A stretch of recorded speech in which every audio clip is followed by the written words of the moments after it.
igishibuza mu boniki none nani hani ho gushishoza udavutse abantu bazavuga ibyo Yesu aravuga niki nigishiga ntabuzamutse umukobwa tubaha ababyeyi be uhangara ababyeyi be tubizi turabaturanyi uzamushobora umukobwa utubaha abakubitorero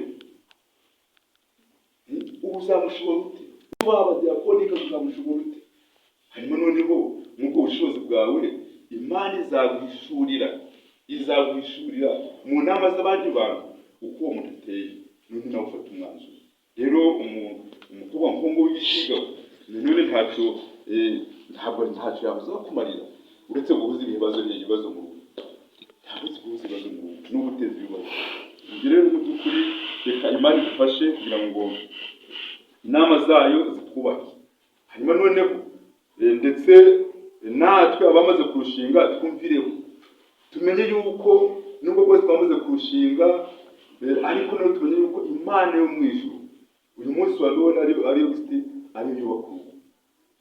yubaka noneho mu by'ukuri turushaho kuyisunga kugira ngo n'ibyapfuye mu ngo zacu Imana idufashe kubikosora ihaba igihe cyo gutandukana ahubwo akaba igihe cyo gushyira hamwe tugahanga amaso Imana akaba iri komeza kutwubakira reka Imana ibane natwe ibane namwe mutari mwarushinga nawe igihe nikigera cyo kurushinga Imana izabera umuyobozi Imana bicubahiro kandi n'abari hano bamaze kurushinga natwe dutekereze ku makosa twagiye dukora ku bitaragenze neza ahubwo twisunga Imana yacu duce bugufi kugira ngo Imana idufashe gukosora ibitaragenze neza none ingo zacu kuva umunsi wa none zibe ingo mu by'ukuri zifite umunezero ziteka ryose reka Imana idufashemo ku bwese twifuza wacu reka turangize ku isomo riboneka mu Rwanda rw'Abakorinto igice cya 13:5 Rwanda rw'Abakorinto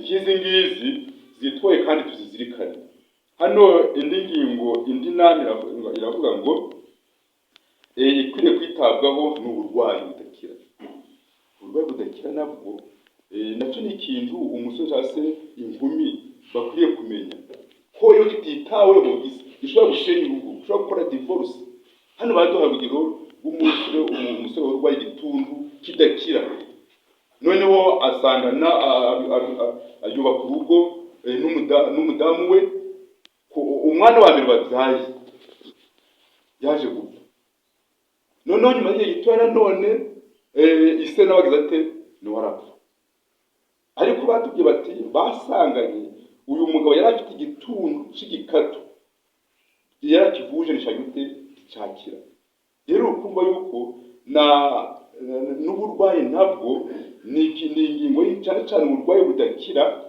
buri chronique ni ingingo y'ingenzi kwitabwaho twabonye ubushize yuko iyo abantu bari kurereranya bari muri icyo gika babwirana ibintu byose no kumenya no kubwira mugenzi wawe uburwayi ufite nacyo ni ikintu cy'ingenzi cyane ni ikintu cy'ingenzi kuko iyo umuhishe bikaza kugaragara mwana amaze gushinga urugo atangira kwitakana kutubabishe ko ufite ikibazo cy'ikigiki tukimbira kirikare bigatuma none ubuzima bwanyu bwose muburangiza ari cyo kintu urwaza ukarwaza umutungo wose ugashira aho ngaho bigatuma none urugo agira ngo uze mu munezero rukaza bibazo ibyo ngibyo rero nabyo nibyo bituma hari igihenda ku ruhande rw'umugabo ananirwa kubwo intege zacu umuntu akaguta kigendera bibaho rwose akaguta kigendera akavuga ati ntabwo nashe ubuzima bw'ubu rero iyi ngingo nayo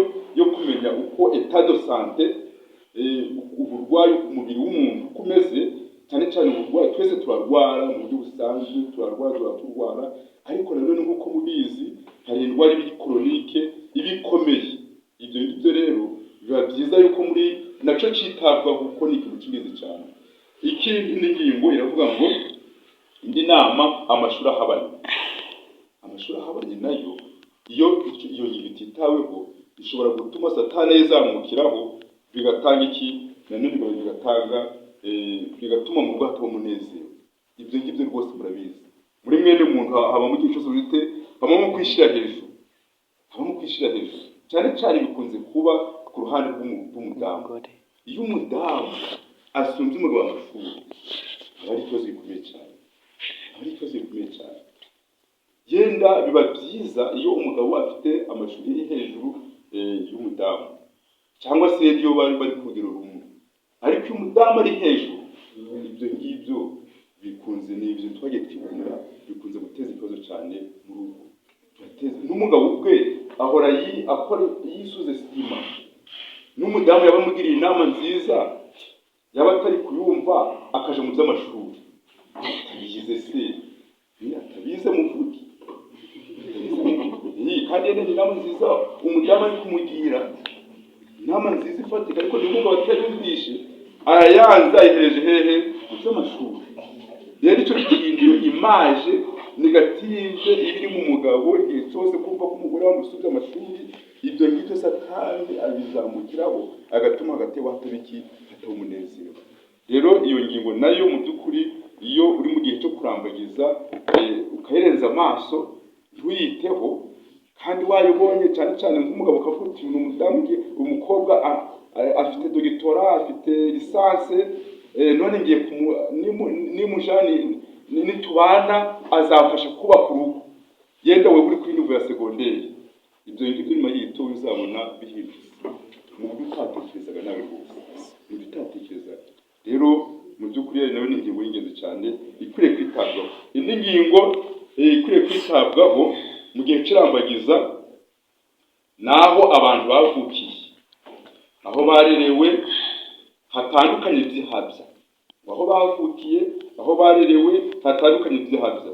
Akenshi abantu nk'abo ngabo ibyumviro byabo, amarangamutima, imyifatire n'imitekerereze biba bihabanye. Ibyo birumvikana rwose. Hano batanze urugero, niba umwe ari umuzungu undi ari umwirabura, urukumva miriye bavukiyemo n'umuco bakiriye akenshi birahabanye, biba bihabanye by'ihabya. Hari igihe umwirabura n'umuzungu babana, nabyo niho twabyirengagiza bakabana, ariko 99% aho ni 10%, 99% ni ababana muri ubwo buryo bakakora divorce bitewe n'uburyo n'aho barerewe n'umuco utandukanye by'ihabya. Ibyo ngibyo rero nabyo bigomba kwitabwaho. Yenda hari ingero za bugufi geragiye nibonera tukiri abana batoya, umunyeshuri akava mu cyaro ari umwana, bakamujana hehe, bakamujana i Kigali kwigayo, noneho akagenda yagaruka mu cyaro akaza yarahinduye imvugo. Twagiye tubyibona, akaza yagize yarahinduye imvugo, adashaka kwikoza imvugo y'iki yo mu cyaro, akaza yarahinduye imvugo, akaza rwose yarigize umunyamugipe. Abana mu biruhuko bakaba bari gufasha ababyeyi babo mu turimo dutandukanye, ariko wundi kubera ko avuga ngo ni ibintu byishizemo, atekereza ngo abanyamugipe ntabwo bakora, ngo ntabwo bahinga, wakiri bari gutrasa mu kubyumva. Gutrasa no kwibona kugite ari kwitegerera yaragize igitekerezo gipfuye yuko ngo banyamugipe ntabwo bahinga. Ariko mu by'ukuri barahinga ahubwo urebye nk'uyu musore nko mu mujyi Kigali, uburyo yenda bwa tekiniki ushobora gusanga ahantu bakora yenda akarima k'igikoni mu buryo bwa tekiniki, yenda kubera kutabona ubutaka bakabikora hehe, bakakora ku mutere hejuru cyangwa bagashyira hejuru y'inzu, none kugira ngo babone akarima k'igikoni. None umuntu ukoze tekinike nk'iyo ngiyo, umuhaye ubutaka ntiyabuhinga ku buryo bukomeye cyane. Rero ni bigaragaza yuko mu by'ukuri umuntu nk'uyu uba warariwe ahantu nk'aha ngaha, niba se ari umuzungu ukaba umuzanye uri umwirabura, ni ukuvuga ngo nanone nimunabana kubera imico irarema, nimunabana nanone azagenda imico yanyu itandukanye habaye, nanone izagenda ushobora kugongana, bitume noneho rimwe na rimwe kuba ku rwanyu biruhanye. iyi nayo ni inama itangwa y'uko iyi nayo ni ingingo mu by'ukuri igaragara. Indi nama ivuga yuko si byiza kandi nk'umukobwa kurambagiza umukobwa utarakora, ntabwo ari byiza. uyu mukobwa agomba kuba kugira mu kigero cyo kuba akuze, cyane cyane rero nka hano mu Rwanda leta ivuga yuko umukobwa yakagombye kuba nibura hejuru y'imyaka 21 aho ngaho niho aho ngaho nicyo gihe cyiza cyo gutangira gushinga urugo. Ariko wa mwana uri minere nguyu w'imyaka 15, 16, 17, 18 burya ntabwo arakagera ku ibitekerezo by'ubwenge ntabwo burakabuka kugira ngo mu by'ukuri abashe kwikorera imihati y'urugo. Kurera abana ntabwo babizi, niyo mpamvu ibibazo bije abenshi abana barabata siko bimeze, agata umwana akamusiga umugabo uyu munsi ibibazo bikomeye cyane, umugabo agasigara n'abana mbura kigendera. Imwe mu mpamvu ngizo rero ni ukuba rimwe na rimwe nashinze urugo ariko noneho ataragira ku rugero, ataragira ibitekerezo mu by'ukuri bihamye byo kwikorera imihati y'urugo. Indi ngingo, indi nama ni umusore w'inzererezi. Umukobwa w'ikirara. Umukobwa w'ikirara ntazamenya guteka, umukobwa w'ikirara ntazamenya kuyobora ibyo mu rugo, umukobwa w'ikirara ntazamenya guha umugabo keya, umukobwa w'ikirara niba atazi gusukura iwabo iwe ntabwo azasukura. Nanone umusore w'inzererezi rero niko bimeze. Ibi rero nibyo twagiye tubona yuko biba byiza mu fiansaye, ibyo byose bigenda bikemukira muri fiansaye no kudahutiraho. Hanyuma noneho ugashaka amakuru, mushobora kuba muguriye hano muri kabisi yenda mukaba murashimanye, ariko ibyo ntabwo bihagije. Uwo muntu mushimanye kumuguriye hano muri kabisi iwabo yitwara ati hano ashobora kubeshya, ariko noneho ibyo ntabwo bihagije. Shaka niba umukunzi nawe akawukunda, ibyo ntibihagije. Banshakisha amakuru rero gufata umwanzuro, ushakisha amakuru, ureba havuye mu rugo mbese yubaha ababyeyi mu rugo, yifate gutyo. Abantu bazaguha amakuru mu buryo butandukanye. Niba mwese muri abakristo amakuru uzayabona mu buryo butandukanye. Ushobora kuyabona ahasengera, ushobora kuyabona kuri pasiteri, ushobora kuyabona mu buryo runaka. Iyo ushaka amakuru urayabona, kandi koko amakuru baguha amakuru nyayo. Abantu bize ko baguha amakuru nyayo, ntabwo yatamwa urambuka ugiye urikamo ntabwo uzamushobora, bakakubwiza ukuri. Zera abantu bizera gutyo uramungu ntabwo uzamushobora. Ni inzererezi, ntabwo akora, azakumarira iki? Ibintu nk'ibyo ngibyo. Niyo wamara gukusanya amakuru ugafata umwanzuro. Ibi rero uyu munsi wa none birabuze mu basore, mu nkumi birabuze rwose. Indi ngingo iravuga ngo umusore irinde uwo mufitanye isano. Ntabwo ari byiza kugira ngo uje gushingana urugo n'uwo mufitanye isano ya bugufi. Ntabwo rimwe na rimwe hari igihe biteza umutekano muke, ndetse no mu Isirayeli muzi yuko Imana mu ijambo ry'Abisirayeli yahebusanyije yuko abantu bafitanye isano ngufi cyane badakwiriye gusangana. Ibi rero ntabwo ari byo. Indi ngingo iravuga ngo umugabo cyangwa umugore watandukanye n'undi mugabo cyangwa se watandukanye n'undi mugore, rimwe bakaba anafite n'abandi bantu.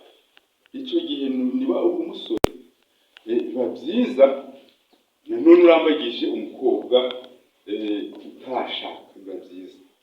Ariko niba uri umusore ukavuga uti yenda uyu mudamu niba yarashinze urugo agatandukana nawe w'umudamu, yenda agushukishije ibintu bihari se ntibirahari, agushukisha ibintu hanyuma none akakubwira umugabo we. Ibyo ngibyo zirahari zagiye zibaho.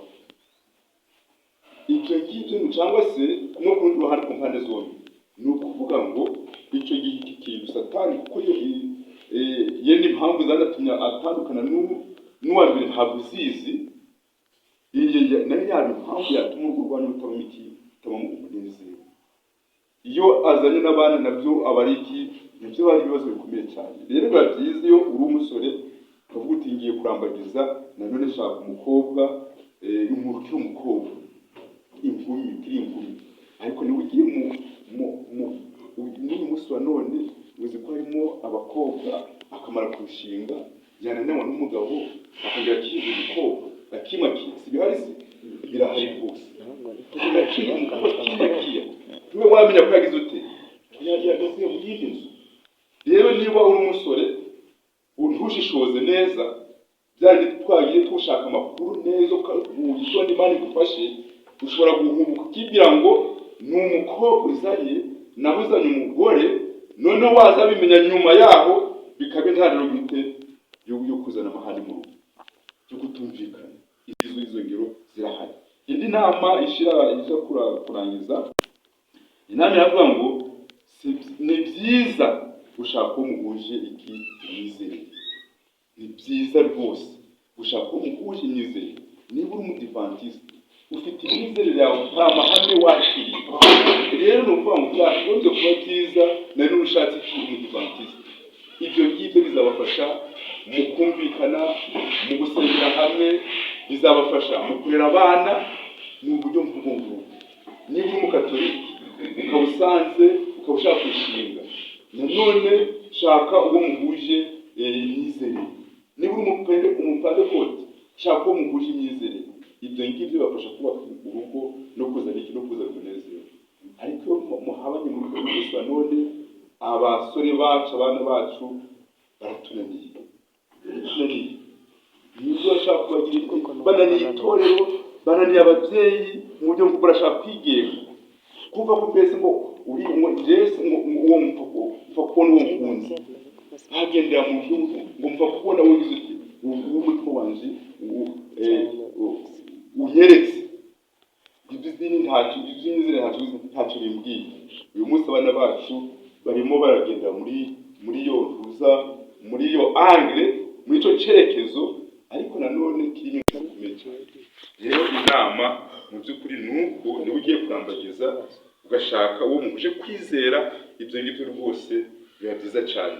Ndashima iyo madamu rimwe na rimwe madamu nja kubona aranyibukije kimwe mwicima akanyibutsa mu buryo runaka, akanyibutsa nkagenda nyibutsa kujyanye n'amahame, akanyibutsa. Rero iyo mudahuje amahame urukumva ko ntabwo ibyo byose ntabwo bishobora kuba byabaho. Ariko iyo muhuje amahame mugenda mufashanya mu rugero rw'iby'umwuka, ugasanga urwo rwanyu rwatwitse neza. Erega niyo abantu basengera hamwe, biga ijambo hamwe, muricaye gutya, abana muri kumwe, murukumva ijambo mwese hamwe, bari murukumva impanuro ku buryo bumwe, ibyo bintu biba ku muryango rwose. Ariko niba umudivantiste ugiye gusenga, undi ni umupantekote, umugabo ni umupantekote nawe agiye hirya, ibyo ngibyo ntabwo byubaka urugo. Ariko mu kwigira hamwe, ibyo bintu nibyo bintu byubaka urugo, umwuka w'Imana Imana ikabafasha. Rero ibyo ngibyo uyu musore wa none, umusore utawe n'umwuka w'Imana ntabwo ibyo ngibyo ari kubireba. Ariko ibyo ngibyo abiboneye yamaze kurushinga. Ushobora kubona ukavuga kuba ari abarushinze bakaba bafite umunezero.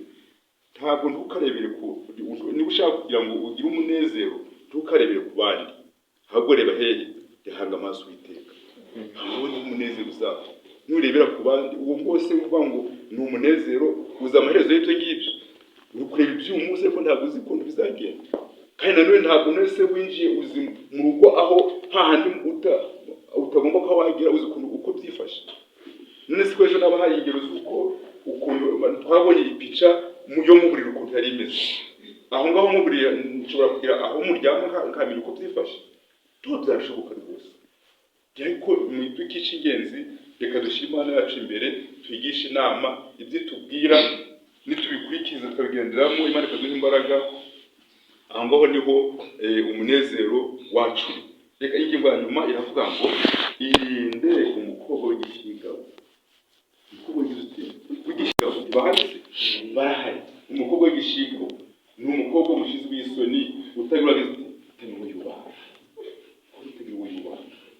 Rero umukobwa w'igishingabo uzamubwo niki? Nanone nani hano gushishoza udavutse.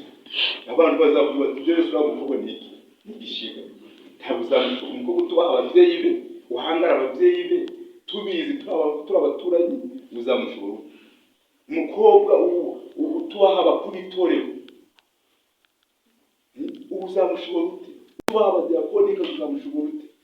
hanyuma noneho nk'ubwo bushobozi bwawe Imana izaguhishurira mu nama z'abandi bantu uko uwo muntu ateye, none nawe ufata umwanzuro. Rero umukobwa nk'uwo w'igisiga none ntacyo yabuza kumarira uretse guhuza ibibazo mu rugo, yabuze guhuza ibibazo mu rugo no guteza ibibazo. Ibyo rero mu by'ukuri reka Imana idufashe kugira ngo inama zayo zitwubake, hanyuma noneho ndetse natwe abamaze kurushinga twumvireho, tumenye yuko nubwo bwose twamaze kurushinga ariko nawe tumenye yuko Imana yo mu ijuru uyu munsi wa none ariyo yubaka urugo.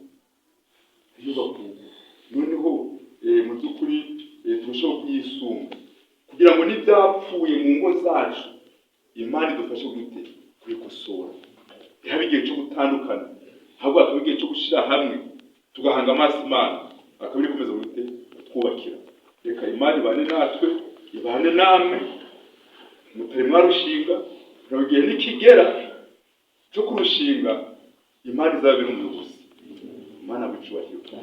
Kandi n'abari hano bamaze kurushinga, natwe dutekereze ku makosa twagiye dukora, ku bitaragenze neza, ahubwo twisunge Imana yacu duce bugufi kugira ngo Imana idufashe gukosora ibitaragenze neza. Noneho ingo zacu kuva umunsi wa none zibe ingo mu by'ukuri zifite umunezero z'iteka ryose. Reka Imana idufashemo ku bwese w'Umukiza wacu. Reka turangize ku isomo riboneka mu Rwanda rw'Abakorinto igice cya 13 mu 5. Rwanda rw'Abakorinto igice cya 13 mu 5 ni amagambo avuga ngo ni imwe mu ndangagaciro y'urukundo. Avuga ngo urukundo ntirukora ibiteye isoni, ntirushaka ibyarwo, urukundo ntiruhutiraho.